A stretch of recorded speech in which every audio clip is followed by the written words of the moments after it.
মানে রাজনীতিকে আরো প্রয়োগ করতে হবে প্রথম পদক্ষেপ। তখন সমস্ত সম্প্রদায়ের মানুষ এই বন্দে মাতরম গান গেয়ে ইউএফআই আলোচনা হোক, এর ঐতিহ্য সেটাকে হচ্ছে আজকের প্রজন্ম উপলব্ধি করুক, অনুভব করুক। আর আমাদের এটাই হচ্ছে আমাদের সংস্কৃতি। আর দেশের প্রধানমন্ত্রী বলছেন বঙ্কিমচন্দ্র চট্টোপাধ্যায়কে বঙ্কিম জাতি তৈরি করবার। এরকম নেতা নাকি হচ্ছে দেশে আগে আসেনি। ওই 14 সালে কি বলা হয়েছিল, নরেন্দ্র মোদীর ছাতি নাকি 56 ইঞ্চির ছাতি, এত বড় ছাতি, সেখানে নাকি সমস্ত কিছুর স্থান হয়।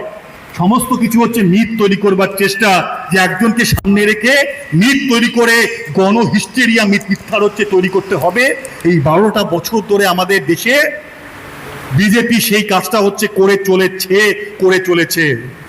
যখন প্রথম প্রধানমন্ত্রী হলেন, কি দেখলাম তিনি যখন সংসদের অভ্যন্তরে প্রবেশ করছেন, তখন তিনি মাটিতে শুয়ে পড়ে সংসদকে হচ্ছে প্রণাম করছেন। তিনি ভারতবর্ষের সংসদকে কত সম্মান করেন, তিনি হচ্ছে প্রমাণ করবার জন্য, মানুষের সামনে উপস্থাপিত করার জন্য হচ্ছে তিনি করলেন। আর পরবর্তী ক্ষেত্রে কি করেছেন, সংসদের অভ্যন্তরে এত সংখ্যক বিরোধী সাংসদকে একবারে সাসপেন্ড করার নজির হচ্ছে ভারতবর্ষের সংসদীয় ইতিহাসে কোনোদিনও ছিল না। এটা নরেন্দ্র মোদীর আমলে এই সময় দাঁড়িয়ে আমরা হয়েছি।